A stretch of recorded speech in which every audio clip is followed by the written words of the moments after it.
मालपानी बजाज शोरूममध्ये ग्राहकाला मारहाण, व्यवस्थापकासह कर्मचाऱ्यांविरोधात गुन्हा दाखल. वाहन दुरुस्तीच्या विलंबावरून वाद, व्हिडिओ चित्रीकरणामुळे वाद चिघळल्याचा आरोप. संगमनेर येथील मालपानी बजाज शोरूममध्ये दुचाकी दुरुस्तीसाठी आलेल्या ग्राहकाला व्यवस्थापक व कर्मचाऱ्यांनी मारहाण केल्याचा धक्कादायक प्रकार उघडकीस आला आहे. या प्रकरणी संगमनेर शहर पोलीस ठाण्यात व्यवस्थापकासह अनेक कर्मचाऱ्यांविरोधात गुन्हा दाखल करण्यात आला आहे. पोलिसांनी दिलेल्या माहितीनुसार कासारा दुमाला येथील स्वप्नील रोहिदास सातपुते हे आपल्या सासरे त्र्यंबक लक्ष्मण राऊत यांची बंद पडलेली चेतक इलेक्ट्रिक दुचाकी दुरुस्तीसाठी 30 मे रोजी सकाळी मालपानी बजाज शोरूममध्ये घेऊन गेले होते. वाहन स्वीकारून पावती देण्यास कर्मचाऱ्यांकडून विलंब होत असल्याने त्यांनी याबाबत विचारणा केली. त्यावेळी शोरूमचे व्यवस्थापक सचिन पल्लोडे यांनी उर्मटपणे बोलण्यास सुरुवात केल्याचा आरोप फिर्यादीने केला आहे. घटनेचा व्हिडिओ मोबाईलवर चित्रित करण्यास सुरुवात करताच व्यवस्थापकाने संतापून शिवीगाळ व धक्काबुक्की केल्याचं फिर्यादीत नमूद करण्यात आलं आहे. त्यानंतर शोरूममधील 10 ते 15 कर्मचारी घटनास्थळी जमा झाले आणि त्यांनी स्वप्नील सातपुते यांना लाथाबुक्क्यांनी मारहाण केली. तसेच काही जणांनी लोखंडी रॉड व स्क्रू ड्रायव्हरने हल्ला केल्याचा आरोप करण्यात आला आहे. या मारहाणीत सातपुते यांच्या छाती, हात, पाय, पोट व चेहऱ्यावर दुखापत झाली. व्यवस्थापक सचिन पल्लोड यांनी गळा दाबून जीवे मारण्याची धमकी दिल्याचाही आरोप फिर्यादीने केला आहे. तसेच 25 ते 30 जणांनी एकत्रितपणे हल्ला करून जीव घेण्याचा प्रयत्न केल्याचा दावा त्यांनी केला आहे. या प्रकरणी संगमनेर शहर पोलीस ठाण्यात सचिन पल्लोड, मंगेश मिसाळ, विष्णू मोहरीकर, सचिन धुमाळ धारणकर पूर्ण नाव अज्ञात तसेच इतर 10 ते 12 अनोळखी व्यक्तींविरोधात भारतीय न्याय संहितेच्या विविध कलमांवर गुन्हा दाखल करण्यात आला आहे. पोलिसांकडून पुढील तपास सुरू आहे. नमस्कार, माझं नाव तेजस्विनी स्वप्नील सातपुते. काल माझे मिस्टर आणि माझे वडील दोघं जण गाडी सर्व्हिसिंगला टाकायला बजाज चेतक शोरूम मध्ये गेले असताना हा सगळा प्रकार घडला. यामध्ये आम्ही गाडी 19 फेब्रुवारी 2025 ला घेतली. 19 फेब्रुवारी 2026 ला तिची सर्व्हिसिंग संपली, इन्शुरन्स संपला. पण यामध्ये 5 वेळा आम्ही गाडी सर्व्हिसिंगला टाकली होती. आणि पहिल्यांदा ज्यावेळेस गाडी घेतली, गाडीला हार घातल्या दिवसापासून त्यांना सांगतोय की गाडीचा आवाज होतोय, गाडी चालत नाहीये. पण त्यांनी 15 दिवसात गाडी रुळल, व्यवस्थित होईल असं सांगून आम्हाला गाडी देऊन टाकली. त्यानंतर आम्ही 15 दिवसांनी त्यांच्याकडे पुन्हा जाऊन कंप्लेंट केली. त्यावेळेस पण त्यांना सांगितलं. हे असं वारंवार झालं. जून महिन्यामध्ये माझे वडील वारीला निघून गेले, त्यावेळेस गाडी बंद पडली. वारीवरून आल्यानंतर त्या गाडीचं चार्जर खराब आहे, यासाठी आम्ही त्यांना कंप्लेंट करायला गेलो की आमच्या गाडीचं चार्जर खराब आहे, गाडी चार्जिंग होत नाहीये, काय करायला पाहिजे, आम्हाला चार्जर बदलून द्या. तर चार्जर घेऊन गेल्यानंतर ते बोलले गाडी इथं घेऊन यायला लागेल. म्हणून माझ्या वडिलांनी त्यांना सांगितलं की बाबा मला गाडी जामगाववरून इथं आणायची, मला 3-4 हजार रुपये त्याला खर्च जाणार आहे, तर तुम्ही त्याच्यावर काहीतरी करा. हे सांगितल्यानंतर त्यांनी कंपनीचा नंबर लिहून दिला का तुम्ही कंपनीला कॉल करा, ते लोक गाडी टोईंग करून आणतील.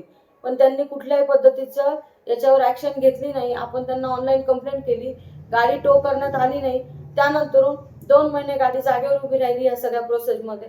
त्यानंतर 2 महिन्यांनी गाडी इकडं आम्ही घेऊन आलो. घेऊन आल्यानंतर त्यांनी 15 दिवस गाडी लावून घेतली. आम्हाला कुठल्याही पद्धतीचा फॉलोबॅक दिला नाही.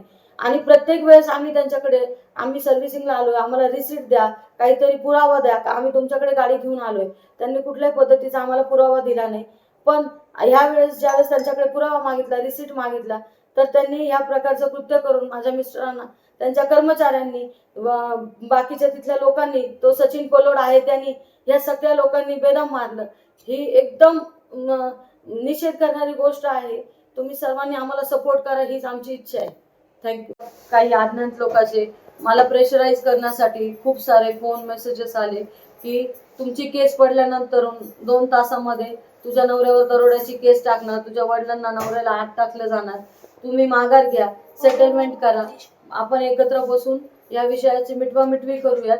आणि मला ह्या सगळ्या गोष्टींनी इतका मानसिक त्रास झाला की काल सकाळी सुद्धा आणि संध्याकाळी सुद्धा माझा बीपी डाऊन झाला. या सगळ्या गोष्टींनी मी सुद्धा ऍडमिट झाले माझ्या मिस्टरांसोबत. मला टेन्शन आलं. मी PI समोर सुद्धा रडले, अमोल भाऊ समोर सुद्धा रडले या गोष्टींमध्ये की जर आम्हाला त्रास होऊन पण आम्हाला नंतर असं टॉर्चर होणार असेल तर याच्यावरती काहीतरी कठोर कारवाई झाली पाहिजे. यांच्या मागच्या मोठ्या लोकांनी यांना सपोर्ट न करता यांना शिक्षा द्यावी, हीच आमची इच्छा आहे. काल आमच्या सासऱ्यांची बजाज चेतकची गाडी नीट करण्यासाठी आम्ही शोरूममध्ये गेला वाजता गाडीची सर्व्हिसिंग लवकर होत नाही या संदर्भात विचारणा करण्यासाठी माझे सासरे त्र्यंबक लक्ष्मण राऊत यांनी मॅनेजर साहेबांशी विचारणा केली असता त्यांनी आरेरावीची भाषा करून शिवीगाळ करायला सुरुवात केली, दमदाटी करायला सुरुवात केली. याचा व्हिडिओ मी स्वप्नील सातपुते यांनी काढायला सुरुवात केली असता मॅनेजर पलट माझ्या अंगावर धावून आले. मला ग्रिलवर जोरात लोटून दिलं, माझा गळा दाबून धरला. मी श्वास घेता येत नसल्यामुळे श्वास घेण्यासाठी धडपड करत होतो. त्यावेळेस ती झटापट पाहून कंपनीमधील 20 ते 25 कर्मचारी माझ्या अंगावर धावून आले व माझा जीव घेण्याचा प्रयत्न या बजाज शोरूम मालपानी चेतकवाल्या कर्मचाऱ्यांनी केला आहे. तर बजाज चेतक शोरूम मध्ये गाडी सर्व्हिसिंगला जावे की नाही हा मोठा प्रश्न मला पडला आहे. माझा प्राण घेण्याचा कट या शोरूमवाल्यांनी केला होता. मी कसा बसा देवाची कृपा म्हणून वाचलो. या सगळ्यांवर कठोर कारवाई झाली पाहिजे अशी माझी मागणी आहे. नांदेड, उस्मानाबाद, बीड, औरंगाबाद, नागपूर, गडचिरोली, भंडारा, गोंदिया, अकोला, यवतमाळ, बुलढाणा येथून एकाच वेळी प्रसिद्ध होणारे एकमेव दैनिक, सर्वसामान्य जनतेचे खुले व्यासपीठ. संपादक आहेत विश्वासराव आरोटे. मोबाईल नंबर आहे 94 23 38 85 08.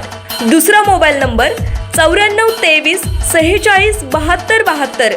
तिसरा मोबाईल नंबर 75 88 15 0001. वेबसाईट आहे sgavkari.com. मेल आयडी आहे akl gavkari@gmail.com.